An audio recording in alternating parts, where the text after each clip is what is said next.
defensor, em ti nós descansamos, sozinhos não há como triunfar. És nossa força, nossa eterna guarda, descanso és, teu nome força dá. Olá! Hoje a gente vai dar uma olhada em alguns pontos bem fascinantes de Gênesis, sobre criação, propósito divino. Vamos usar uns trechos de um livro, A Economia Divina na Criação, e também umas transcrições de áudio que recebemos. Isso aí. A ideia é mergulhar no que essas fontes dizem, né? Tentar entender o simbolismo por trás da luz, da criação do homem, do descanso de Deus logo ali no início de tudo. Perfeito. Então, vamos começar pela luz. Gênesis 1 fala de luz duas vezes de um jeito diferente, né? Primeiro dia e quarto dia. As fontes que a gente viu destacam isso. Qual seria o significado espiritual disso? Exato. A visão apresentada ali é que a luz do primeiro dia, Gênesis 1, verso 3, é uma luz inicial, mais geral, suficiente para, digamos, gerar vida.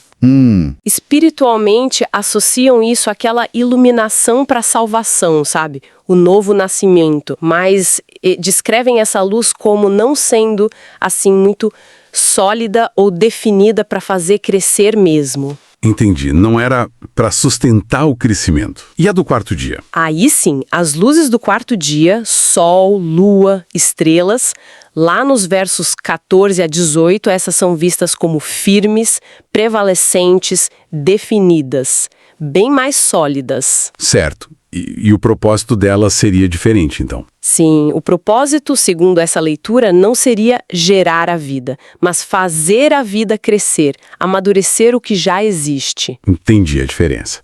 E essas fontes dão um significado específico para o Sol, para a Lua, para as estrelas? Dão sim. Nessa interpretação, o Sol representa Cristo, né? A luz principal. A Lua seria um tipo da igreja, refletindo a luz de Cristo aqui na noite da era atual. Ah, interessante essa ideia da Lua refletindo. Pois é, e até mencionam a história da igreja, com altos e baixos, né? Como as fases da Lua, crescente e minguante. E as estrelas, elas simbolizariam os santos, os crentes individualmente. Principalmente aqueles que, brilham mais forte, quando a igreja, a lua, estaria numa fase mais apagada, minguante. Figuras históricas, por exemplo, que resgataram verdades. Nossa, que rico isso! Então, receber mais dessa luz toda, Cristo, igreja, santos, seria essencial para o crescimento espiritual. Exatamente essa a ideia. É uma progressão na luz para o amadurecimento. Muito bom. Vamos seguir então. Gênesis 1, 26, a criação do homem. O texto diz, façamos o homem à nossa imagem, conforme a nossa semelhança, e logo depois, dominem eles. Como é que as fontes abordam isso? É um ponto-chave, né? Com certeza. É visto como o clímax da criação. E falam de um concílio da deidade antes disso. A imagem, nessa leitura, é o aspecto interno. Intelecto, vontade, emoção. A capacidade de conter e expressar Deus. Container e expressar? Isso. Uma fonte usa até uma analogia legal. A luva. A luva é feita à imagem da mão, para poder conter a mão. O homem seria, assim, um vaso para Deus. Um vaso. Gostei da analogia. E a semelhança? A semelhança seria mais a forma externa. E o domínio, aí é a autoridade que Deus deu, né? Para representar ele e, nessa visão, para subjugar o inimigo, Satanás. Então, resumindo, imagem para expressar Deus por dentro e domínio para representá-lo por fora, agindo em nome dele. É isso? Precisamente.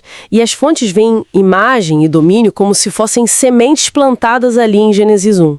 Sementes que precisam da Bíblia inteira para crescer, até chegar na Nova Jerusalém. Uma visão de longo prazo. Exato. E conectam a imagem com o sacerdócio contatar Deus, expressar Deus, e o domínio com o reinado representar Deus, exercer a autoridade dele. Faz sentido. Sacerdócio e reinado. E tem um detalhe interessante que as fontes apontam.